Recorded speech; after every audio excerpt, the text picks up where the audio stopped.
Assalamualaikum warahmatullahi wabarakatuh.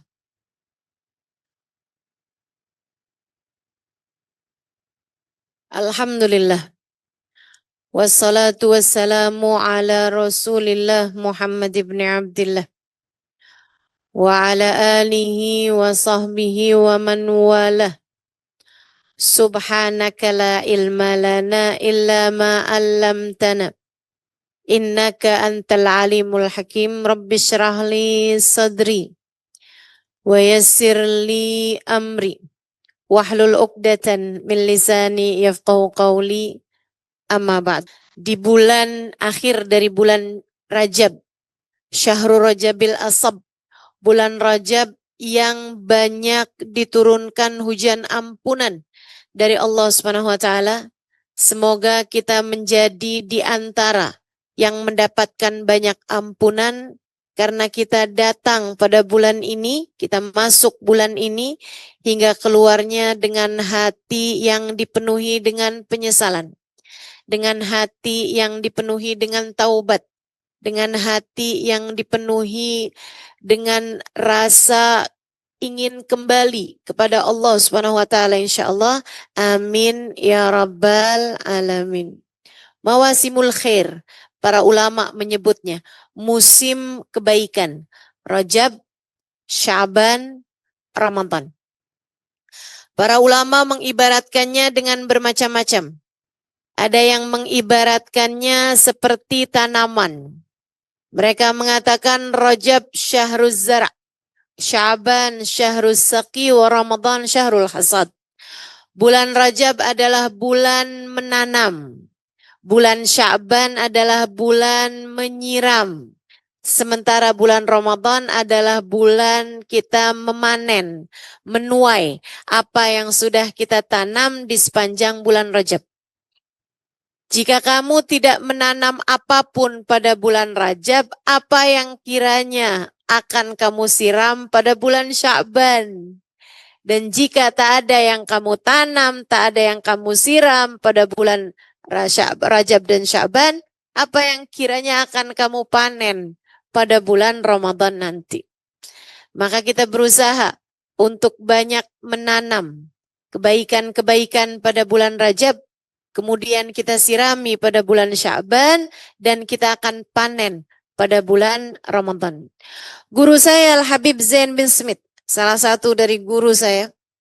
Semoga Allah Subhanahu wa taala memanjangkan usia beliau, dikaruniakan kesehatan yang lebih lagi untuk beliau insyaallah. Di Madinah sana, beliau radhiyallahu taala anhu wardah mengatakan permisalan bulan Rajab sebagai syahrut takhalli, wa Sya'ban syahrut tahalli, wa Ramadan syahrut tajalli. Beliau mengibaratkannya semacam pengantin. Seorang perempuan yang nak jadi pengantin, persiapannya perlu ada masa.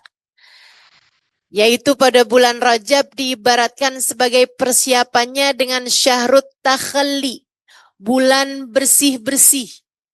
Sebagai calon pengantin, kami di Indonesia biasanya ada semacam 1 bulan 2 bulan untuk bersih-bersih.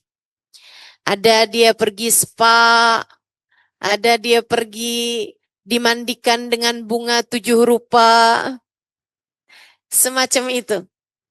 Agar bersih badannya, kuku-kukunya dibersihkan, keringat-keringatnya dibersihkan, rambut-rambutnya dibersihkan, semacam itu. Bulan Rajab adalah bulannya, bulan bersih-bersih. Syahrut takhalli. Masuk Sya'ban nanti syahrut tahalli, bulan berhias. Sebagaimana pengantin, udah mau mulai masuk nih bulannya, maka dia pun berhias. Dia beli pakaian baru, dia beli sepatunya baru, dia beli bahkan tudungnya baru, pakaian semuanya baru. Bahkan sebahagian ada beli tempat tidur baru, ada yang bahkan beli rumah baru, beli apartemen baru.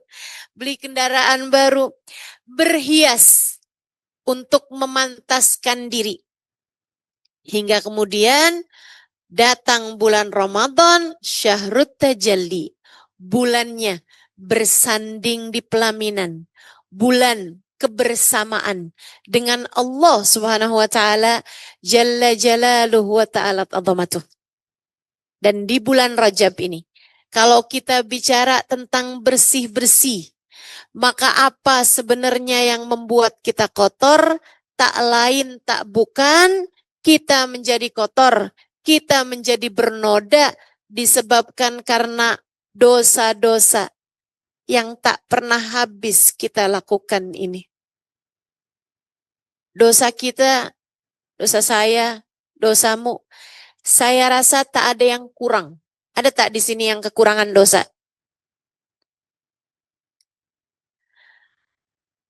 Saya udah sisa dikit lagi nih dosanya nih, kurang dikit aja lagi. Tak ada di antara kita yang kekurangan dosa. Seperti Ustazah Nadia sampaikan tadi, kullukum khata'un, kata baginda kita Nabi besar Muhammad sallallahu alaihi wasallam. Semua di antara kalian adalah para pendosa. Wa khairul khata'in at-tawwabun, namun sebaik-baik pendosa adalah mereka yang mau bertaubat dan kembali kepada Allah Subhanahu wa taala. Jalla jalaluhu wa ta'ala azamatuh.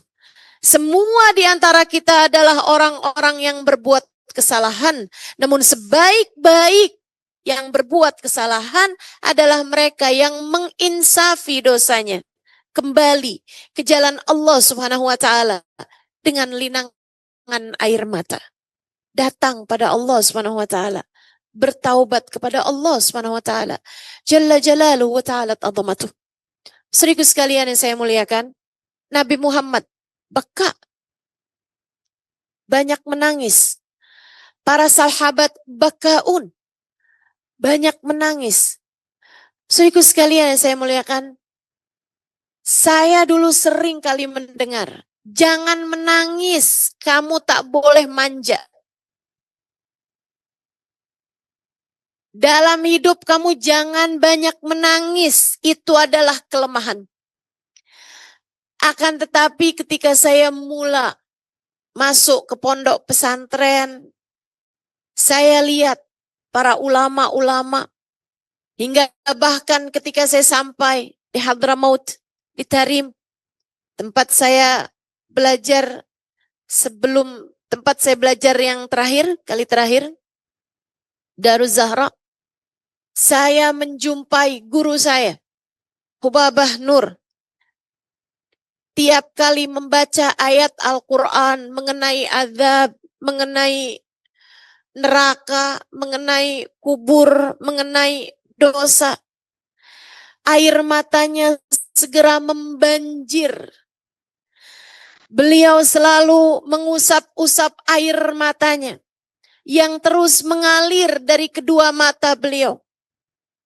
Setiap kali membaca Al-Quran yang berisi tentang azab neraka, beliau sepertinya merasa bahwa hal itu ditujukan untuk diri beliau. Setiap kali membaca tentang surga, beliau pun meneteskan air mata, seolah merasa bahwa beliau belum layak untuk memasukinya. Pada diri mereka, saya mendapati sifat-sifat para hamba-hamba Allah Subhanahu wa taala.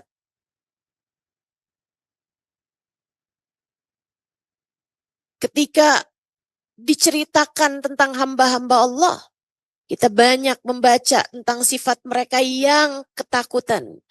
Yakhiruna lil alqani sujada, kata Allah Subhanahu wa taala. Mereka adalah orang-orang yang ketika mereka merasa takut, mereka sujud kepada Allah Subhanahu wa taala dengan linangan air mata, dengan tangisan. Saya berjumpa Sayyidil Habib Umar bin Hafid yang setiap kali menceritakan tentang baginda Nabi Muhammad, beliau menangis. Yang setiap kali menceritakan tentang azab kubur, azab api neraka, beliau menangis. Pun demikian saya dapati para ulama-ulama Allah Subhanahu wa taala. Saudaraku sekalian, saya pun membaca sejarah dan mendengar sejarah dengan orang-orang di atas kita. Sayyidina Umar ibnul Khattab alaihi ridwanallah. Pernah satu waktu beliau sedang berjalan menuju ke satu tempat di waktu duha. Beliau nak pergi keluar rumah. Kemudian di waktu di jalan beliau mendengar ada seseorang tengah membaca Al-Quran di dalam rumahnya. Beliau pun duduk. Rasanya merasa sayang kalau ada seseorang yang membaca Al-Quran tapi beliau tak mendengarnya. Walaupun tentu beliau akan dengan mudah membacanya di dalam rumah beliau atau dimanapun tempat sendiri. Dan kala itu beliau sudah pun menjadi seorang Amirul Mukminin, pimpinan umat Islam, pimpinan negara, di atas presiden bahkan. Beliau berhenti sejenak mendengarkan suara Al-Quran dari dalam sebuah rumah. Yang kala itu sedang membaca Al-Quran, Sayyidina Umar terus mendengar, sampai di ayat tentang A'udzubillahi minasyaitonirrajim. Bismillahirrahmanirrahim. Idza zulzilatil ardu zilzalaha wa akhrajatil ardu athqalaha faqala al-insanu ma laha yawma idin tuhadditsu akhbaraha bi anna rabbaka awhalaha. Apabila bumi diguncangkan dengan sedahsyat-dahsyatnya dan bumi kemudian mengeluarkan isinya. Manusia bertanya-tanya, apa yang terjadi sebenarnya? Saat itu bumi mengisahkan kisahnya bahwasanya Allah memerintahkannya untuk berguncang. Sayyidina Umar terpaku mendengarkan firman Allah Subhanahu wa taala tersebut. Beliau pun menangis terseduh-sedan membayangkan kejadian kiamat di hadapannya.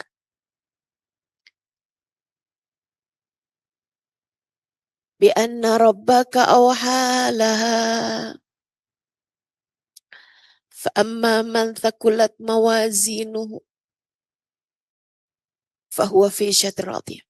Dalam ayat yang lain Allah menceritakan di ayat-ayat dari Idza Zulzilat, kemudian Al-Adiyat sesudahnya, dan sesudahnya lagi Al-Qari'ah, ayat-ayat tentang hari kiamat. Sayyidina Umar menangis di depan pintu rumah orang tersebut hatta yughma alaih, sampai beliau pingsan. Tak ada yang tahu sampai ketika orang ini hendak keluar rumah, nak sholat duhur, dia mendapati ada orang yang pingsan depan pintu rumahnya. Ditengoknya itu adalah Amirul Mukminin Sayyidina Umar ibn Khattab. Dia pun panik, kemudian dia buat pengumuman, orang pun membawa Sayyidina Umar. Beliau pingsan dari waktu duha dan baru tersadar dari pingsannya di waktu menjelang maghrib. Radhiyallahu ta'ala anhum wa ardhahum. Hamba-hamba terkasih di sisi Allah Subhanahu wa ta'ala. Punya hati yang demikian lembut, mudah. Hati mereka menjadi panik, menjadi takut ketika dibacakan ayat-ayat Al-Quran. Air mata mereka mudah mengalir karena keinsafan dan taubat serta rasa takut mereka kepada Allah Subhanahu wa taala jalla jalaluhu wa ta'ala azamatuh.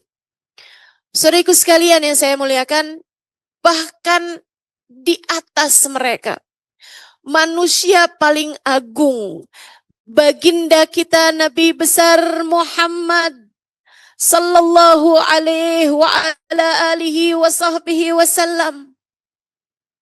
Tahukah kamu, bagindamu Nabi besar Muhammad, innahu kana bakka. Sesungguhnya Nabi Muhammad adalah manusia yang banyak menangisnya karena Allah. Banyak mengalirkan air mata karena rasa takutnya kepada Allah Subhanahu wa taala. Pernah satu waktu baginda kita Nabi besar Muhammad sallallahu alaihi wasallam menangis saat diturunkannya firman Allah mengenai Nabi Allah Isa alaihi salam. Idh qala Allah ya Isa ibn Maryam a anta qulta lin-nasi ittakhiduni wa ummi ilahaini min dunillah. Ketika turun firman Allah Subhanahu wa taala yang menceritakan keadaan padang mahsyar ketika semua umat manusia berada di padang mahsyar dan Allah mulai bertanya, dan yang pertama ditanya adalah Nabi Allah Isa alaihi salam. Allah berdirikan Nabi Isa di hadapan Allah di padang mahsyar. Kemudian Allah bertanya padanya, ya Isa ibn Maryam, a anta qulta lin-nasi ittakhiduni wa ummi ilahaini min dunillah. Kabarnya Nabi Isa ketika diberdirikan di hadapan Allah, suaranya terdengar gemertakan. Suara apa itu? Suara tulang-tulang beliau yang gemetaran ketika berdiri di hadapan Allah Subhanahu wa taala untuk ditanyai. Hingga suara gemertakan tulang beliau terdengar oleh semua yang ada di padang mahsyar. Nabi Isa, Ruhullah, hamba terkasih di sisi Allah Subhanahu wa taala. Allah kemudian bertanya padanya, ya Isa ibn Maryam, a anta qulta lin-nasi ittakhiduni wa ummi ilahaini min dunillah. Wahai Isa bin Maryam, adakah kamu pernah berkata kepada kaummu, jadikan aku dan ibuku sebagai Tuhan lain selain Allah? Untuk waktu yang lama, Nabi Allah Isa tak mampu menjawabnya. Hingga kemudian beliau menjawab, Subhanaka ya Rabb, ma qultu lahum illa ma amartani bih. Ya Allah, Maha Agung Engkau. Aku tak pernah mengatakan apapun kecuali yang Kau perintahkan aku untuk mengatakannya. Untuk menyembah-Mu ya Allah sebagai Tuhanku dan Tuhan mereka semuanya. In kuntu qultuhu faqad alimtah. Ya Allah, jika aku pernah mengucapkannya kepada kaumku, Engkau tentu mengetahuinya. Ta'lamu ma fi nafsi wa la a'lamu ma fi nafsik. Engkau tahu segala tentangku, sedangkan aku tak tahu apapun tentangmu. Nabi Isa kemudian berkata, in tu'adzibhum fa innahum ibaduk. In tu'adzibhum fa innahum ibaduk. Wa in taghfir lahum fa innaka antal azizul hakim. Ya Allah, kalau Engkau berkehendak, kalau Engkau mau untuk menyiksa umatku, siksa saja mereka ya Allah. Bukankah mereka adalah hamba-hamba-Mu? Kalau Engkau mau menyiksa umatku ya Allah, siksa saja mereka ya Allah. Bukankah mereka adalah hamba-hamba-Mu? Jika Engkau mau mengampuni mereka, itu pun hak-Mu ya Allah. Engkau adalah zat yang maha perkasa, lagi pula maha pengampun. Terserah Engkau ya Allah. Ayat ini membuat Nabi Muhammad saat diturunkan ayat tersebut, Nabi Muhammad menangis tak henti. Beliau menangis dari linangan air mata, kemudian terseduh sedan. Hingga dada beliau turun naik, bahkan sampai terdengar suara dari dalam dada Nabi Muhammad, kaghalayanil ma, seperti suara air mendidih. Nabi Muhammad ketakutan. Hingga Allah Subhanahu wa taala menurunkan malaikat Jibril wa huwa a'lam, meskipun Allah tentu saja sudah mengetahui segala urusannya. Tanyakanlah kepada Muhammad, apa sebab tangisannya? Malaikat Jibril pun turun kepada baginda Nabi Muhammad sallallahu alaihi wasallam. Sesudah suara tangisnya mereda, wahai Rasulullah, Allah mengutusku untuk bertanya padamu. Wa huwa a'lam, meskipun Allah tentu sudah mengetahui segalanya tentang sebab tangisanmu itu. Ya Rasulullah, engkau harus tahu, saat engkau menangis, ribuan malaikat di atas langit sana ikut menangis bersama dengan tangisanmu. Tangisan baginda kita Nabi Muhammad memiliki nilai yang tak sama dengan tangisan siapapun. Satu tetes air matanya adalah ribuan, bahkan mungkin jutaan tetes air mata dari yang lainnya. Satu tetes air matanya lebih berharga di sisi Allah daripada ribuan bahkan jutaan tetes air mata dari hamba-hamba selainnya. Itulah sebabnya Allah Subhanahu wa taala mengutuskan malaikat Jibril untuk bertanya tentang hal tersebut. Wahai Rasulullah, apa yang membuatmu menangis? Kau harus tahu, tangisanmu diiringi tangisan ribuan bahkan jutaan malaikat di atas langit sana. Nabi Muhammad mengatakan, wahai Jibril, bagaimana aku tidak menangis ketika diturunkan ayat ini? Nabi Isa menyerah dari umatnya di akhirat nanti dengan berkata, intu atibhum fa innahum ibaduk. Jika engkau hendak menyiksa hamba-hambamu, umatku, siksa sajalah mereka ya Allah. Wahai Jibril, aku tak mau itu terjadi pada diriku. Umatku wahai Jibril, umatku wahai Jibril. Aku tak mau jika umatku, aku sampai berkata kepada Allah, jika engkau mau menyiksa umatku, siksa sajalah mereka ya Allah. Aku tak mau menjadi seorang yang melepaskan tanganku dari umatku, yang menyerah terhadap umatku. Aku ingin memberi syafaat kepada mereka, wahai Jibril.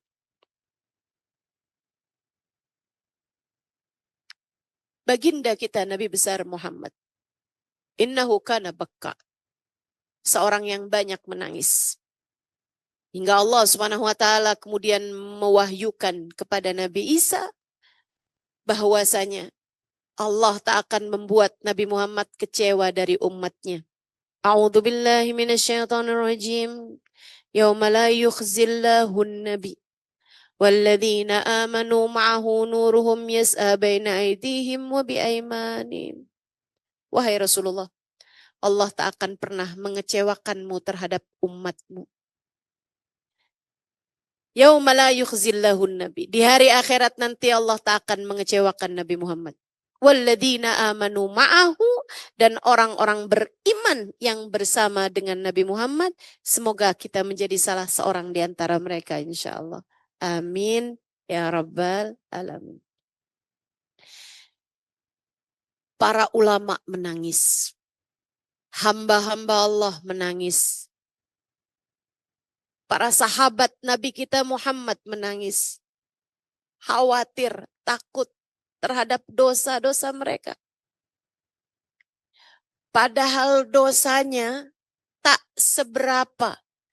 Bahkan mungkin yang mereka anggap dosa sebenarnya bukanlah dosa. Apalagi jika kita melakukannya. Apalagi jika kita yang melakukannya. Mungkin kita tidak menganggapnya dosa bahkan. Tapi mereka menganggapnya sebagai dosa besar yang mereka ketakutan terhadap hal tersebut. Saudaraku sekalian yang saya muliakan, akan tetapi kita sekarang, dosa-dosa kita sudah jauh lebih besar dibandingkan dengan dosa mereka. Saudaraku sekalian yang saya muliakan, seperti Sayyidil Habib Umar guru saya, guru beliau, Habib Muhammad bin Abdullah Al-Haddar, Habib Bana Umar bin Hafid tumbuh dalam lingkungan yang sangat baik, terjaga dari dosa. Beliau tak lihat televisi, apalagi yang semacam kita, dengan segala macam tontonan-tontonan kita. Beliau bahkan tidak melihat wajah perempuan yang bukan mahramnya. Saudaraku sekalian yang saya muliakan, dosa apa yang beliau lakukan? Segitunya beliau setiap kali membaca tentang ayat azab, beliau setiap kali berbicara tentang dosa-dosa, air mata beliau mengalir dengan sangat deras. Guru beliau, Al-Habib Muhammad bin Abdullah Al-Haddar alaihi ridwanallah, ketika memandang wajah Habib Umar bin Hafid dalam keadaan beliau masih sangat muda, beliau mengatakan, hadzal fata ma ya'rif tariqul ma'siyah. Pemuda ini, yaitu Habib Umar bin Hafid, adalah seseorang yang tidak kenal caranya mengerjakan dosa. Dia tidak mengerti caranya berbuat dosa. Tapi mereka menangis dalam taubat mereka. Air mata keinsafan mengalir deras di wajah-wajah mereka. Kita sangat pantas untuk menangis.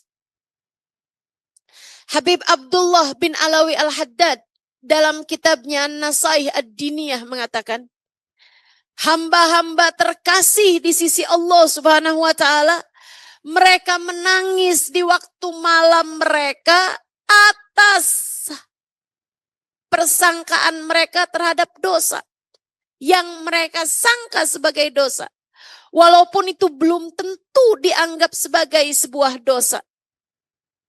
Saudariku sekalian yang saya muliakan, mereka kemudian berkata, Rabbana zalamna anfusana wa illam taghfir lana wa tarhamna lanakunanna minal khasirin. Ya Allah, kami telah membuat gunung-gunung dosa. Kami telah berbuat banyak kesalahan. Illam taghfir lana wa tarhamna. Jika engkau tidak mengampuni kami dan tidak menyayangi kami, lanakunanna minal khasirin. Kami pastilah menjadi seseorang yang hancur. Saudaraku sekalian yang saya muliakan, kita melihatnya ucapan mereka berbuat dosa semacam basa-basi, semacam ucapan yang pantas diucapkan seorang hamba, walaupun sejatinya dosa mereka tak seberapa. Tapi bukankah ucapan itu, ketika kamu yang mengatakannya, ketika saya yang mengatakannya, bukankah itu adalah sejatinya diri kita? Ketika kita berkata kepada Allah Subhanahu wa taala, Ilahi lastulil firdaus a'la wala aqwa ala naril jahimi fahabli taubatan waghfir dhunubi fa innaka ghafirud dzambil azimi dhunubi mithlu a'dadir ramali. Kita bilang, ya Allah, saya tak pantas untuk surgamu. Ucapan ini, saya tak pantas untuk surgamu, tapi saya tak tahan terhadap nerakamu. Maka ampunilah dosa-dosaku. Bukankah engkau adalah pengampun dosa-dosa besar? Dunubi mithlu a'dadir romali.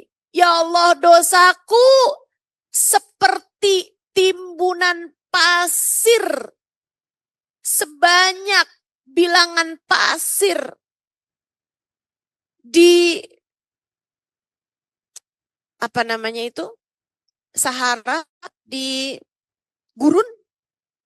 Ya Allah, dosaku seperti bilangan pasir di gurun.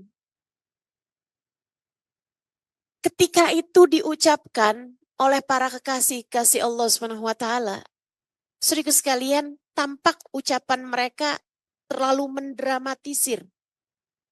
Dosa mereka seberapa sampai mereka mengatakan dosaku seperti sejumlah pasir di gurun.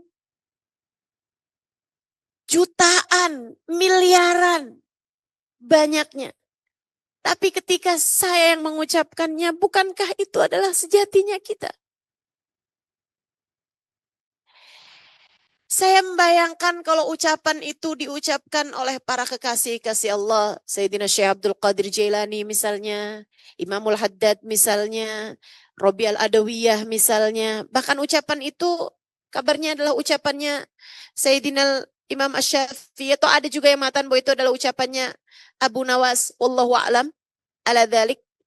Saudaraku sekalian, saya muliakan, syair-syair tersebut diucapkan oleh seorang kekasih Allah SWT yang dosanya tak seberapa.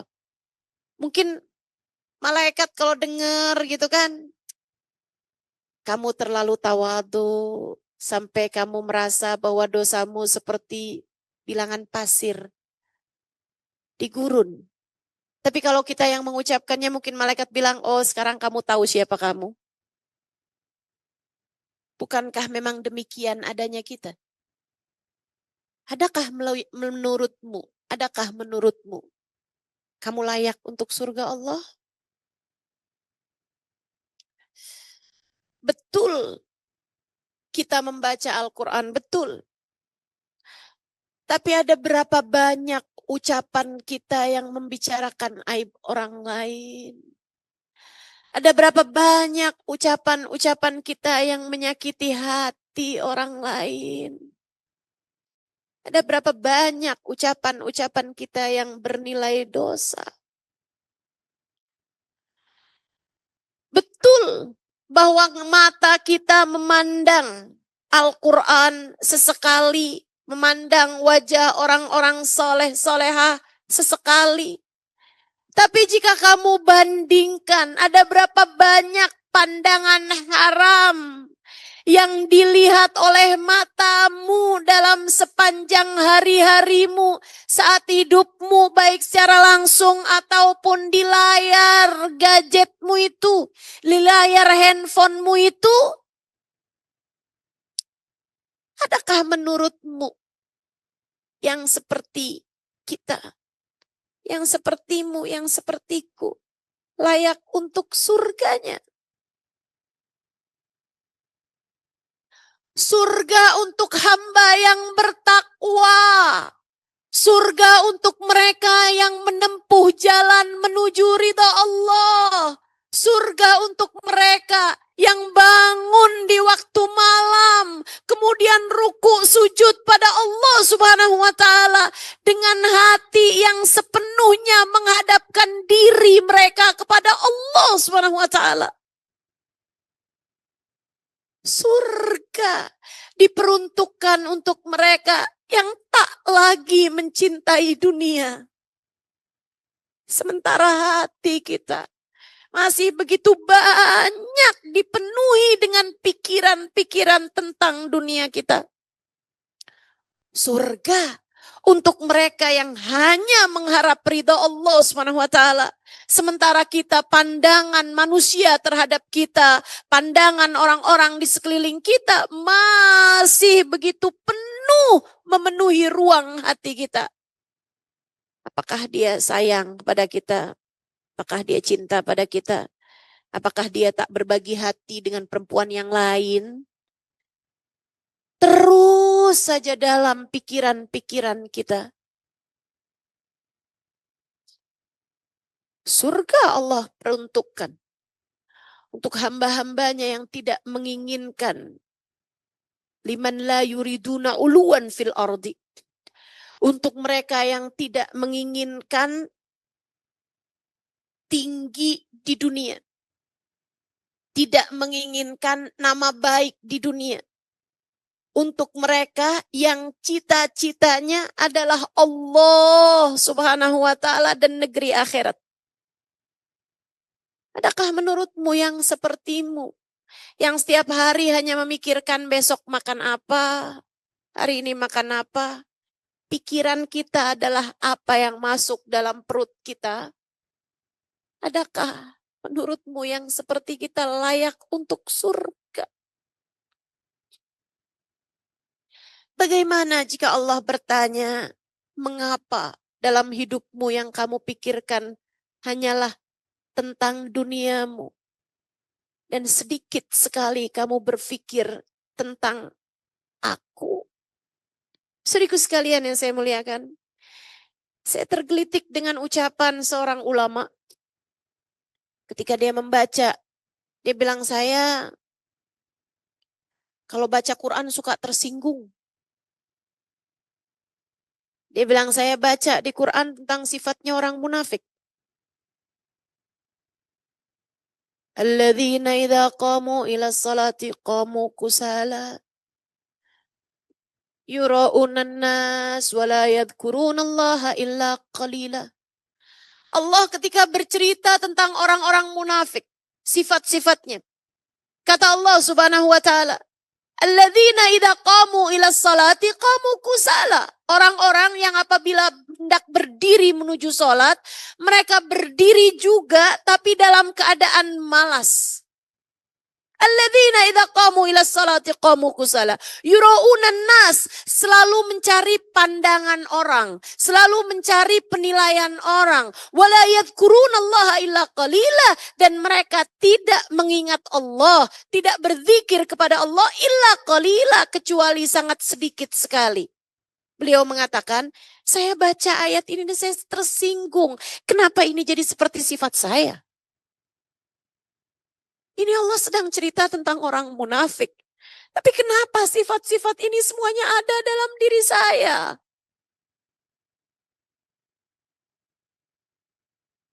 Betapa kita ketika berdiri menuju sholat seringkali berdiri dalam keadaan malas. Betapa kita seringkali mencari pandangan manusia, penilaian manusia. Begitu besar dalam pikiran kita. Tentang apa pandangan orang tentang saya, bagaimana penilaian orang tentang saya. Suami saya, apakah dia mencintai saya, apakah tidak mencintai perempuan lain selain saya. Begitu besar pandangan orang dalam hati kita. Yura'unan nas, ingin dilihat orang sebagai orang baik, ingin didengar orang sebagai orang baik, selalu ingin dipandang orang lain sebagai orang baik. Padahal Allah memandang hati kita dan Allah lihat betapa busuknya hati kita. Yura'unan nas wala yadhkurunallaha illa qalila, dan tidak mengingat Allah kecuali sangat sedikit sekali. Dan berapa banyak kita berzikir kepada Allah. Betapa kita ternyata lebih mirip orang munafik daripada orang muslim.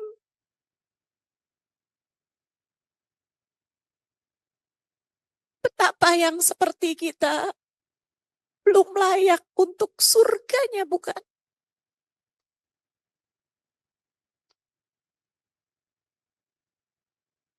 Betapa yang seperti kita belum layak untuk surganya. Ilahi, lastulil firdaus a'la. Ya Allah, betapa tidak pantasnya saya untuk surgamu ya Allah. wala aqwa ala naril jahim. Ya Allah, saya tak akan mampu untuk berada di dalam neraka-Mu ya Allah. Fahabli taubatan. Ya Allah, karuniakanlah kepadaku taubat-Mu. Karuniakanlah kepadaku jalan taubat-Mu. Kembalikan aku padamu.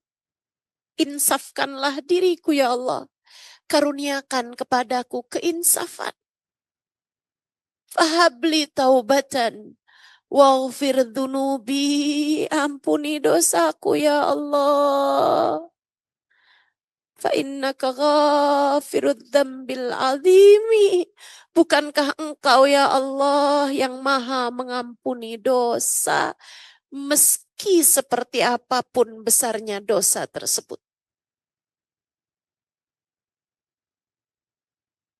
Saudariku sekalian yang saya muliakan. Saya rasa kita belum solehah. Saya rasa kita punya banyak dosa. Maka untuk masuk ke dalam surga Allah lewat jalur takwa, sepertinya kemungkinannya agak kurang lah. Kita akan coba mencari. Kita akan coba mencari ridha Allah. Kita akan coba menempuh jalan kita menuju surganya lewat jalur taubat. Lewat jalur taubat. Lewat jalur. Kita kembali kepada Allah Subhanahu wa ta'ala. Mentaubati dosa-dosa kita. Satu demi satu. Kita perbaiki langkah-langkah kehidupan kita. Sedikit demi sedikit. Kita perbaiki diri kita. Menangisi keadaan kita di hadapan Allah Subhanahu wa ta'ala. Kita katakan padanya, Rabbana zalamna anfusana. Wa illam taghfir lana wa tarhamna. Lanakunanna minal khasirin. Ya Allah, kami telah mengerjakan begitu banyak dosa. Wa illam taghfir lana. Jika Engkau tidak mengampuni kami ya Allah. Wa tarhamna. Dan jika Engkau tidak menyayangi kami ya Allah. Lanakunanna minal khasirin. Pastilah kami akan menjadi orang-orang yang hancur, celaka, rugi. Kita harus sungguh-sungguh meminta ampunan pada Allah Subhanahu wa ta'ala. Sebab dosa kita dah pasti. Dosa kita sudah pasti. Ampunannya belum tentu. Sementara waktunya sudah semakin dekat untuk datang kematian kepada kita. Dan kalau sampai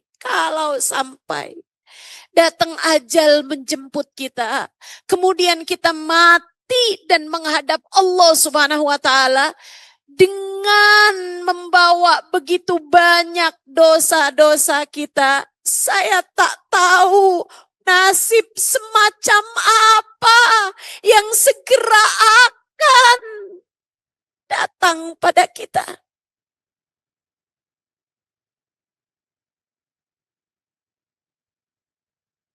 Dengan dosa yang sudah kita lakukan selama ini. Jika kita melewati jembatan Sirat dan Allah berkehendak untuk membuat kaki kita tergelincir hingga kita masuk ke dalam api neraka, sudah pantas rasanya. Jika Allah tidak mengampuni satu saja dosa kita, dan kemudian saat melewati jembatan Sirat, Allah berkehendak untuk membuat kaki kita tergelincir dan kita kemudian masuk ke dalam api neraka, sudah pantas baginya melakukan itu.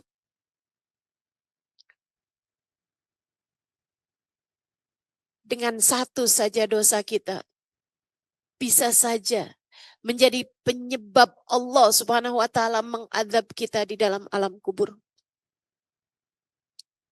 Dengan satu saja dosa kita, bahkan sudah cukup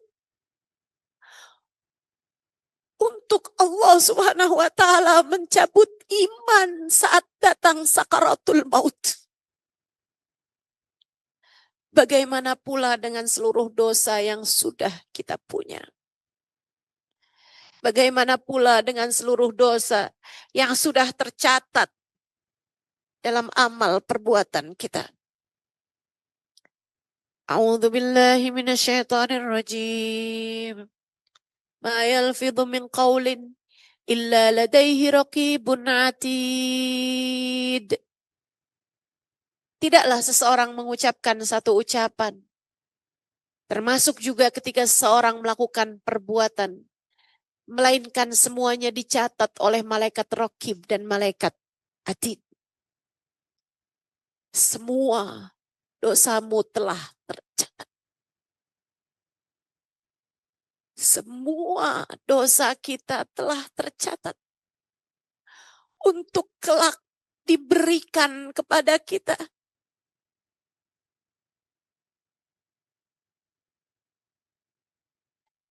Saya ada baca dalam Al-Quran satu ayat. Allah menceritakan tentang keadaan hamba-hambanya ketika di hari akhirat nanti. Ketika diperlihatkan dosanya. Yawaddu law anna bainahu wa bainahu amadan ba'ida. Kata Allah, hari itu ketika diberitahu dosamu, ketika kamu disampaikan dosamu, nih dosa yang telah kamu perbuat waktu hidupmu di dunia. Dia berharap andai antara dia dengan dosa tersebut ada jarak yang sangat jauh sekali. Saya membayangkan betapa dosa-dosa yang kita lakukan. Kalau tidak kita taubati di dunia, dapat menjadikan kita sebegitu terhinanya di hari akhirat nanti dan sebegitu menyesalnya. Berharap andai perbuatan dosa tersebut menjadi sesuatu yang jauh sekali dari kita. Tapi ia telah melekat. Tapi ia telah menjadi karakter. Tapi ia telah menjadi satu dengan diri kita. Karenanya bahaya jika Allah Subhanahu wa taala mematikan kita dalam keadaan belum mengampuni dosa kita. Itu sebabnya kita perlu bersegera untuk bertaubat kepada Allah Subhanahu wa taala, menangisi dosa-dosa kita. Ustazah, masalahnya kan dosa kita sudah sangat banyak, Ustazah. Adakah Allah Subhanahu wa taala berkenan untuk mengampuninya? Saudariku sekalian, dan disinilah kusampaikan kabar gembiranya untukmu.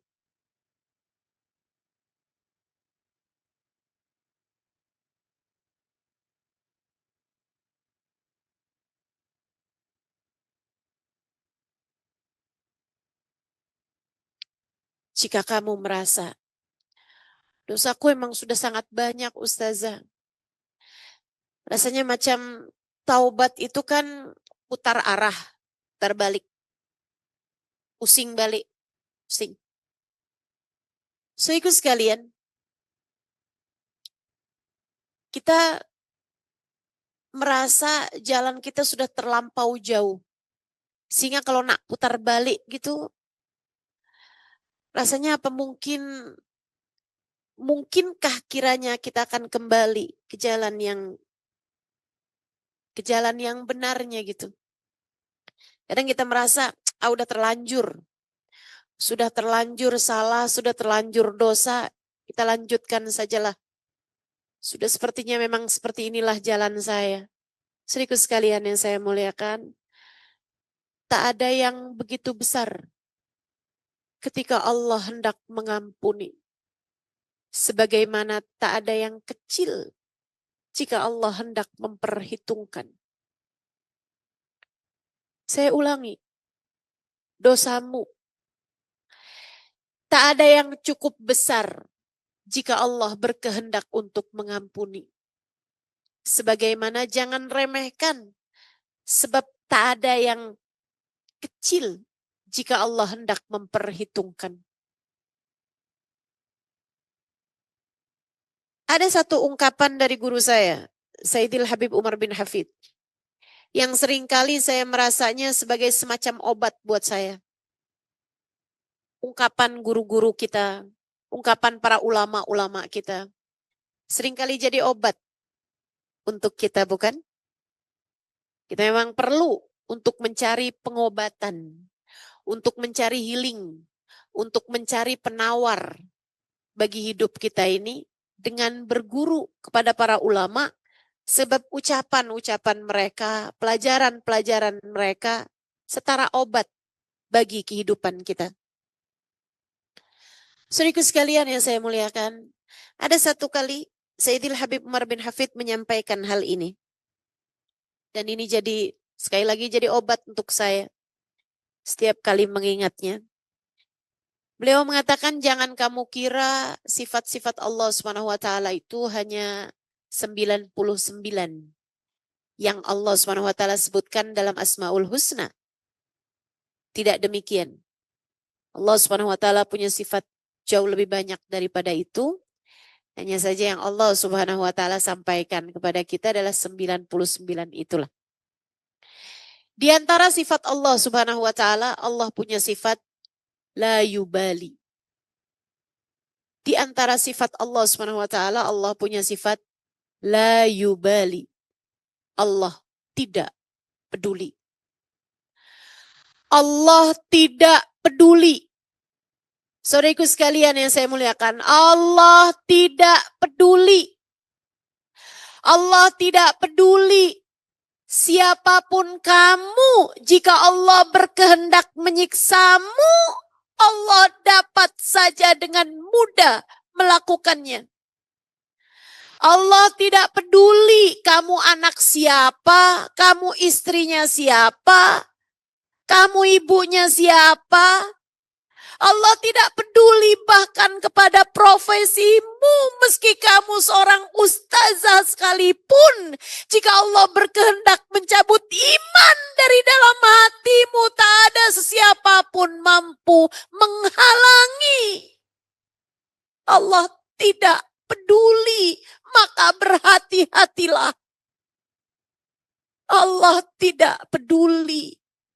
Allah tidak peduli. Ketika Allah murka kepada seorang hamba, ketika Allah marah kepada seorang hamba, Allah Subhanahu wa taala dengan mudah menjadikannya hancur, tenggelam bersama dengan yang tenggelam. Maka jangan pernah berbangga atas hal apapun.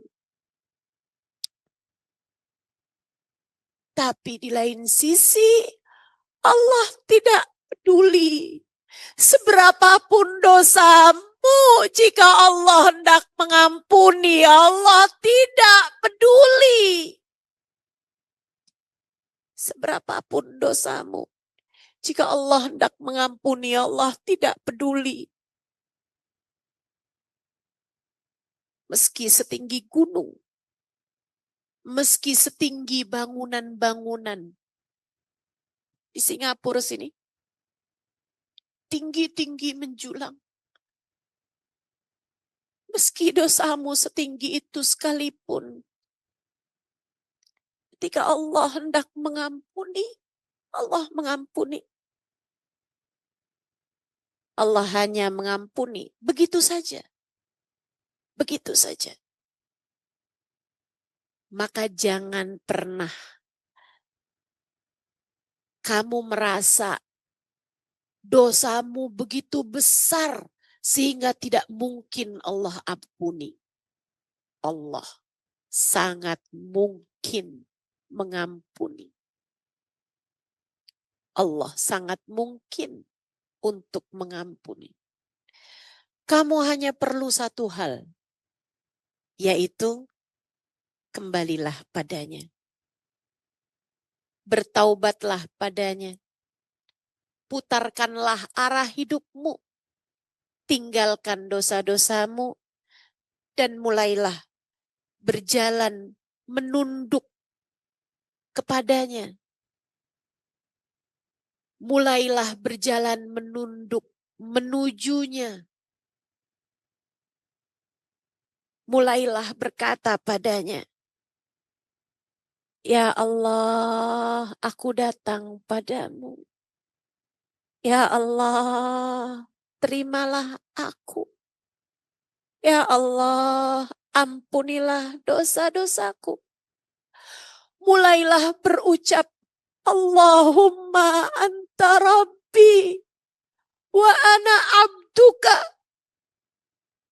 Allahumma anta rabbi la ilaha illa anta khalaqtani. Ya Allah, Engkau adalah Tuhanku. Tak ada Tuhan kecuali Engkau. Engkaulah yang telah menciptakanku. Wa ana abduka. Aku adalah hamba-hambamu. Wa ana ala ahdika wa wa'dika mastata'tu. Ya Allah, aku berusaha untuk menjalankan perintahmu semampuku. Abu'u laka bini'matika alayya wa abu'u bidambi. Ya Allah, Engkau selalu datang padaku dengan bergunung-gunung kenikmatan. Wa abu'u bidambi. Sementara aku selalu datang padamu dengan bergunung-gunung dosa. Faghfirli fa innahu la yaghfirudz dzunuba illa anta. Ya Allah, ampunilah aku, tak ada yang dapat melakukannya selain Engkau. Mulailah memohon ampunan pada Allah Subhanahu wa taala. Mulailah datang padanya. Mulailah bertaubat pada Allah Subhanahu wa taala. Dan semuanya sangat mungkin untuk diterima. Ada dulu satu orang Bani Israel. Saudaraku sekalian, hidupnya selalu berada dalam kemaksiatan. Maksiat terus. Hingga malaikat kemudian berkata pada Allah, ya Rabb, sepertinya dia pantas untuk mati saja. Daripada dia semakin makin berbuat dosanya.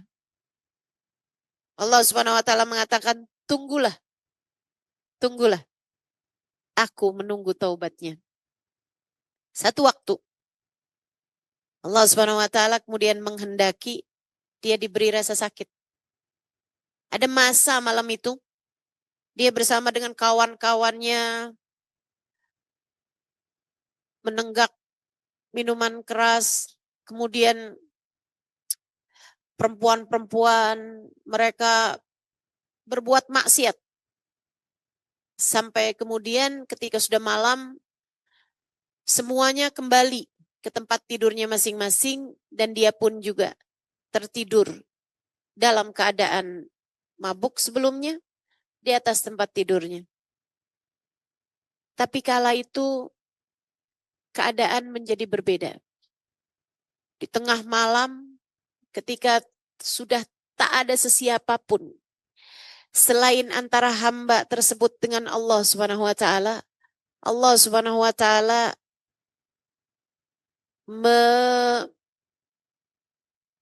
menyempitkan salah satu dari aliran darah dalam tubuhnya. Kram. Dia pun kesakitan setengah mati. Dalam kesakitannya tersebut, dia berusaha untuk memanggil pelayannya tapi tak ada sesiapapun yang mendengar. Dia berusaha untuk bergerak keluar menuju pintu. Namun jangankan keluar menuju sana, sekedar menggerakkan jarinya saja ia tak mampu. Kesakitan yang luar biasa. Dia berusaha untuk menjangkau apapun dan melakukan apapun, namun usahanya sia-sia belaka. Kesakitannya menjadi semakin berat, semakin berat, semakin berat. Saat itulah dia kembali mengingat Allah. Kita nih sebagai hamba, saat semua pintu sudah terkunci, Allah seringkali menjadi satu-satunya pintu yang terbuka. Saat semua jalan buntu, Allah adalah satu-satunya yang siap membantu. Saat itulah ketika ia sudah tak lagi tahan dengan rasa sakit yang dia rasakan. Saat itulah ketika dia sudah putus asa untuk meminta bantuan. Saat itulah ketika tak ada lagi yang dapat ia lakukan. Ia ingat Allah. Kemudian ia mulai menyebut namanya. Ia berkata, Ya Allah, Ya Allah, Ya Allah. Dan kamu tahu, kisah ini disampaikan guru saya Sayyidil Habib Umar bin Hafid berdasarkan di salah satu hadisnya baginda kita Nabi besar Muhammad sallallahu alaihi wasallam. Kamu tahu apa jawaban Allah? Jawaban dari Allah adalah labbaika ya abdi. Labbaik wahai hambaku. Kemana sajakah kamu selama ini tak pernah lagi menyebut-nyebut namaku? Bayangkan, jika bahkan kepada pendosa yang bertahun saja tak pernah mengingat Allah. Ketika dia mulai memanggil nama Allah, begitu indah jawaban dari Allah Subhanahu wa taala untuknya. Bukankah sangat mungkin ketika kamu memanggil-manggil namanya, dalam taubatmu, dalam keinsafanmu, dalam air matamu, kamu berkata, Ya Allah, ampunilah aku ya Allah, hambamu yang selama ini lari darimu ingin kembali padamu ya Allah. Aku mengetuk pintumu, bukakanlah untukku pintu ini ya Allah. Bukankah sangat mungkin Allah pun menjawabmu, labbaik ya abdi, labbaik wahai hambaku, aku ada untukmu. Kemarilah. Kemarilah. Dalam hadis qudsi, Allah Subhanahu wa taala mengatakan, apabila aku lihat hambaku datang dengan bergunung-gunung dosa, aku akan menyambutnya dengan bergunung-gunung ampunan. Sahibul Burdah mengatakan, innal kaba'ira fil ghufrani kallamami. Dosa-dosamu sebesar apapun itu, ketika Allah berkehendak untuk melemparkannya ke dalam lautan ampunan, ia hanyalah semacam buih di dalam samudra ampunan Allah. Sekali lagi, kita hanya perlu untuk datang kembali padanya. Untuk datang bertaubat pada Allah Subhanahu wa taala. Dengan sungguh-sungguh mohonlah ampun padanya. Di sisa bulan Rajab yang sisa sedikit ini, semoga Allah Subhanahu wa taala mempersiapkan ampunan-ampunannya untukmu. Mari kita akhiri kajian ini.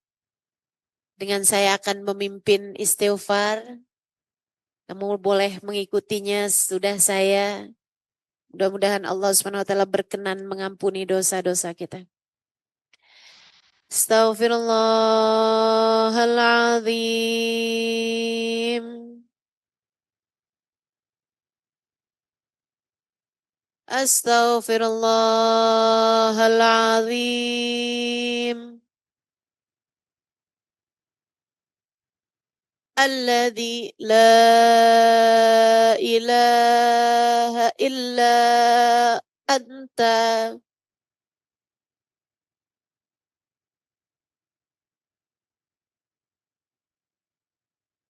Wa atubu ilaik. Astaghfirullahaladzim. Astaghfirullahaladzim. Astaghfirullahaladzim. Alladzi la ilaha illallah.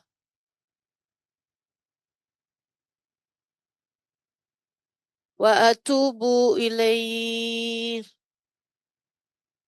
Ya Allah. Ya Allah. Ya Allah. Ya Allah. Ya Allah. Allahumma anta rabbi. La ilaha illa anta.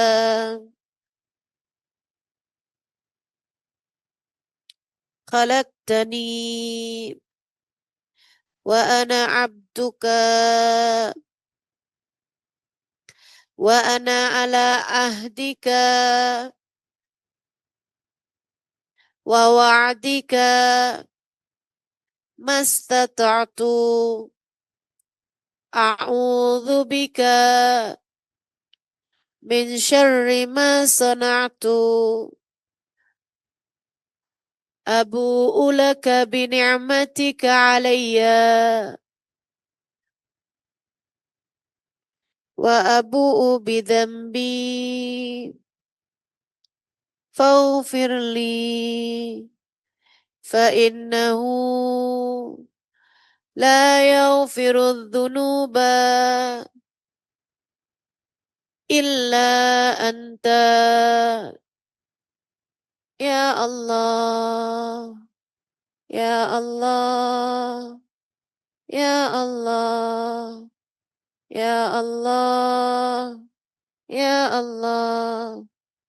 Allahumma ufirli warhamni wa tub alayya. Allahumma ufirli warhamni wa tub alayya. Allahumma ufirli warhamni wa tub alayya. Allahumma ufir lana warhamna wa tub alayna. Allahumma ufir lana warhamna wa tub alayna. Allahumma ufir lana warhamna wa tub alayna. Ya awwalal awwalin, ya akhiral akhirin, ya dzal quwwatil matin, ya rahimal masakin, wa ya arhamar rahimin. Ya Allah, pandanglah kami dengan pandangan kasih sayang-Mu ya Allah. Lihatlah semuanya ya Allah. Pandanglah kami dan ampunilah kami ya Allah. Pandanglah kami dan ampunilah kami ya Allah. Ya Allah, jika Engkau hanya berkenan memandang hamba-hambamu di antara kami yang sudah solehah, lantas yang belum solehah, siapa untuknya ya Allah? Ya Allah, jika Engkau hanya berkenan mengampuni yang dosanya sedikit di antara kami, atau yang dosanya kecil di antara kami, ya Allah, lantas yang dosanya banyak ini ya Allah, kepada siapa kami harus memohon ampunan? Bukankah Engkau adalah Sang Pengampun dosa? Bukankah Engkau kabarnya tak peduli seberapapun banyaknya dosa hamba? Apabila ia datang memohon ampunan padamu, Engkau berkenan untuk mengampuninya. Maka pandanglah kami semuanya tanpa terkecuali. Meskipun yang paling banyak dosanya, meskipun yang paling besar dosanya, ampunilah semuanya ya Allah. Ampunilah semuanya ya Allah. Termasuk dosa kami kepada orang tua kami yang telah berpulang. Ampunilah dosa kami ya Allah. Kami tak mungkin lagi untuk meminta ampun dan maaf kepada mereka. Tapi Engkau dapat melakukannya untuk kami ya Allah. Engkau dapat melakukannya untuk kami. Ampuni semuanya ya Allah. Ampuni semuanya ya Allah. Yang kecilnya, yang besarnya. Yang sedikitnya, yang banyaknya. Bahkan yang paling menjijikkannya ya Allah. Ya Allah, kami mohon padamu ya Allah. Terimalah kami ya Allah. Terimalah kami ya Allah. Jangan pernah kau usir kami dari pintu rahmat-Mu. Jangan keluarkan kami dari kasih sayang-Mu. Jangan keluarkan kami dari keimanan padamu. Tetapkan iman Islam dalam hati kami ya Allah. Tetapkan iman Islam dalam hati kami ya Allah. Ya Allah, kami bahagia sebagai hamba-Mu. Maka terimalah kami sebagai hamba-Mu.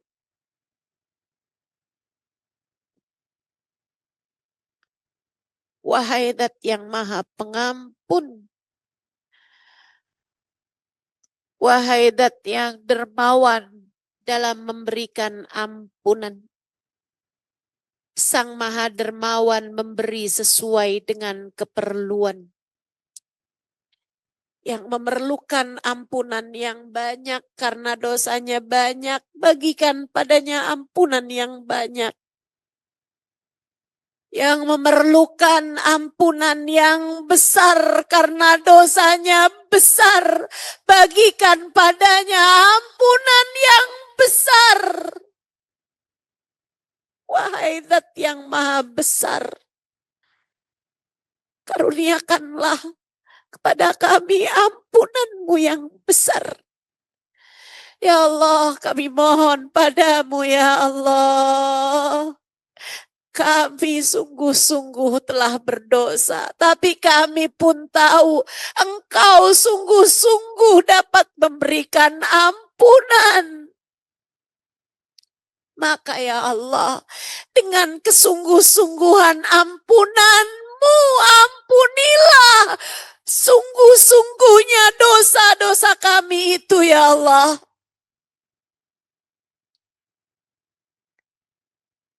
Ya Allah, kami percaya Engkau Maha Pengampun. Maka jangan pernah jadikan kami putus asa dari ampunan-Mu ya Allah. Ampunilah segenap dosa kami ini ya Allah. Ya Allah, doa yang sama kami mohonkan untuk orang-orang tersayang yang kami punya. Kedua orang tua kami, ampunilah dosa mereka ya Allah. Suami kami, anak-anak kami, ampunilah dosa mereka ya Allah. Saudara-saudari kami, ponakan-ponakan kami, sahabat-sahabat kami, semua orang-orang yang kami sayangi, ampunilah dosa kami ya Allah. Tetapkan iman Islam dalam hati kami. Ya Allah, berkahi kami di sisa Rajab kami. Berkahi kami di bulan Sya'ban kami, bimbing kami ya Allah.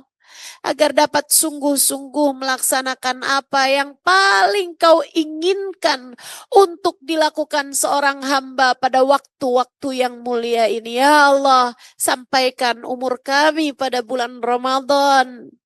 Karuniakanlah kepada kami ya Allah ibadah seperti hamba-hamba yang kau cinta di sisimu ya Allah. Bantu kami untuk berpuasa. Bantu kami untuk tarawih. Bantu kami untuk ibadah.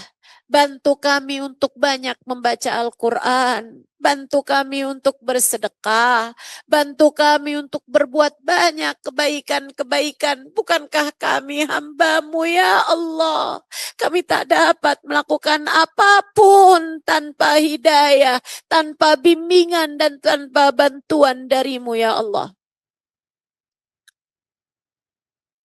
Allahumma ij'al jam'ana hadha jam'an marhuma wa tafarruqana min ba'dihi tafarruqan ma'suma wa la taj'alillahumma lana fi wala fina wala ma'ana syaqiyan wala matrudan wala mahruma. اللهم إنا نسألك من الأقول أوفارها من الأذهان أسفها ومن الأعمال أزكاها ومن الأخلاق أطيبها ومن الأرزاق أزلها من العافية أكملها من الدنيا خيرها ومن الآخرة نعيمها بحق سيدنا محمد صلى الله عليه وسلم.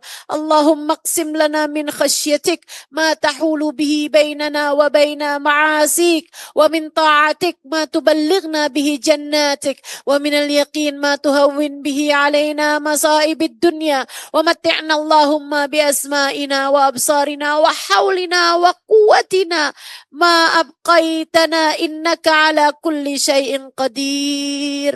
اللهم جملنا بالعافية والسلامة وحققنا بالتقوى والاستقامة وأعذنا من موجبة الندامة في الهال والمآل إنك سميع الدعاء. اللهم ربنا آتنا في الدنيا حسنة وفي الآخرة حسنة وقنا عذاب النار. اللهم ربنا آتنا في الدنيا حسنة في الآخرة حسنة وقنا عذاب النار. اللهم ربنا آتنا في الدنيا حسنة في الآخرة حسنة وقنا عذاب النار. وصلى الله على سيدنا محمد وعلى آله وصحبه وسلم بفضل سبحان ربك رب العزة أما يصفون وسلام على المرسلين والحمد لله رب العالمين. وإلى حضرة النبي الفاتحة.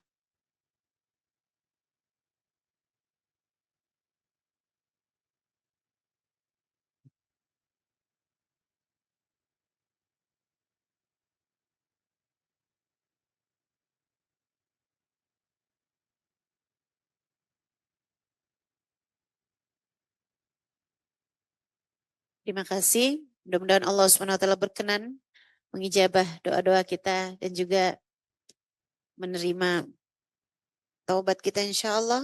Terima kasih segala perhatiannya. Kurang lebihnya mohon maaf. Mudah-mudahan bermanfaat. Billahi taufiq wal hidayah. Walafu minkum. Wassalamualaikum warahmatullahi wabarakatuh.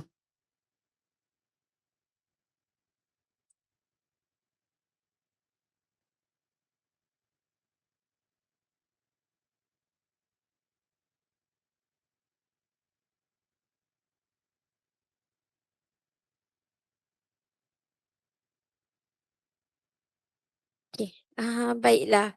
Sebelum sekarang waktu berehat 10 minit. Sambil kita berikan masa untuk Ustazah berehat, saya mewakili daripada Masjid Al-Amin ingin merakamkan setinggi-tinggi penghargaan pada semua.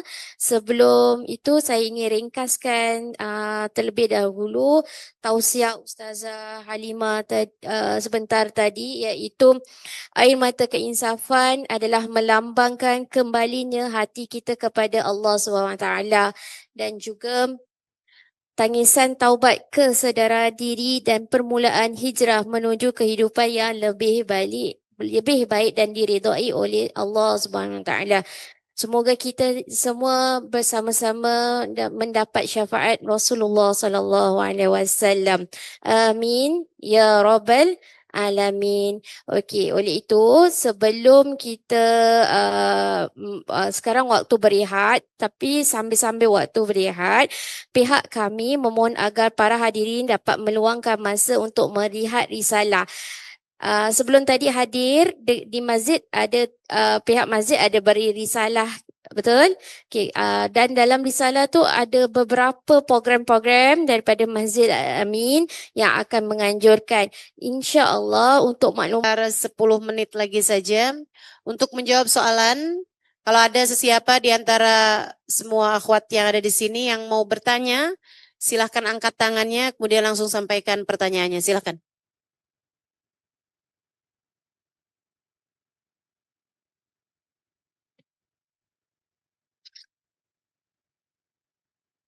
Assalamualaikum warahmatullahi wabarakatuh. Waalaikumsalam warahmatullahi wabarakatuh. Masya Allah, tabarakallah, alhamdulillah saya dipertemukan kembali setelah dari Batam. Akhirnya di sini juga kembali bertemu. Alhamdulillah.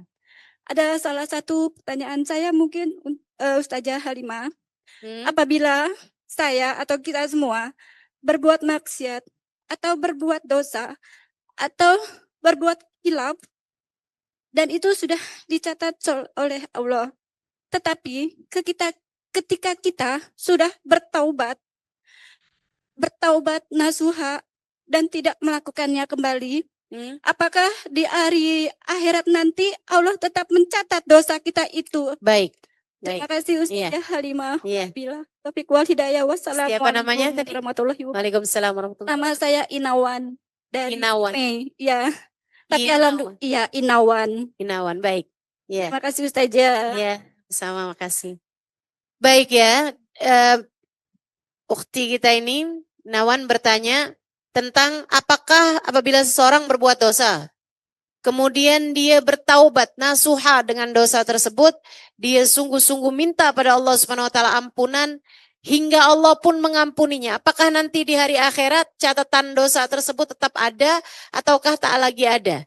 Sehingga sekalian saya muliakan, Rahman Rahimnya Allah Subhanahu wa taala kepada kita, apabila kita bertaubat pada Allah Subhanahu wa taala, memang Allah Subhanahu wa taala yang punya hak apakah Allah hendak mengampuni atau tidak. Dan jika Allah Subhanahu wa taala mengampuni, maka Allah Subhanahu wa taala satu memaafkan dosa tersebut.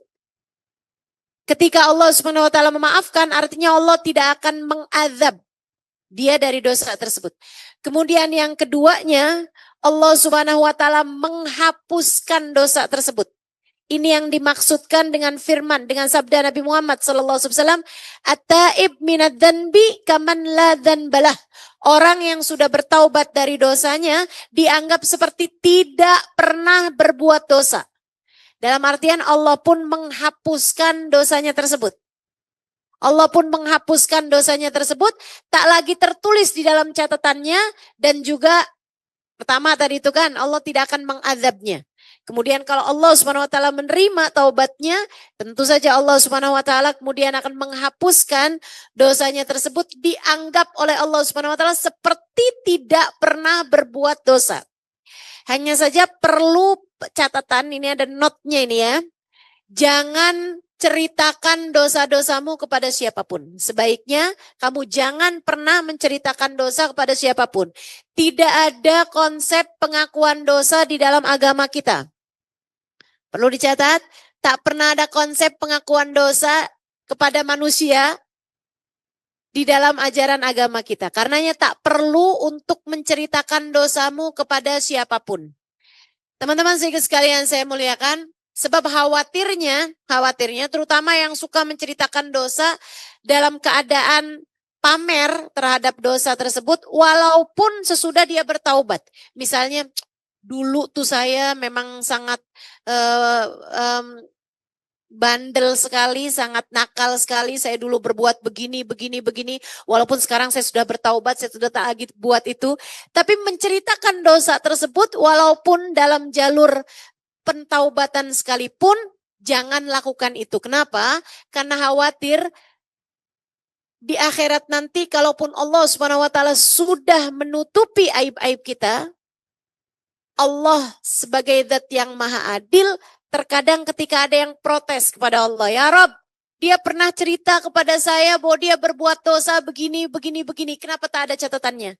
Itu Allah sebagai zat yang maha adil, terkadang menampilkan catatan tersebut hanya karena orang ini pernah menceritakannya di dunia. Nah ini mudah-mudahan Allah Subhanahu wa taala ampuni dosa kita dan tidak menampilkan dosa tersebut, menghapuskannya secara langsung. Bahkan teman-teman saudaraku sekalian, orang kalau sudah bertaubat, taubatan nasuha, terkadang naik. Dari yang hanya diampuni, kemudian dihapuskan, kemudian dicintai. Allah mencintainya.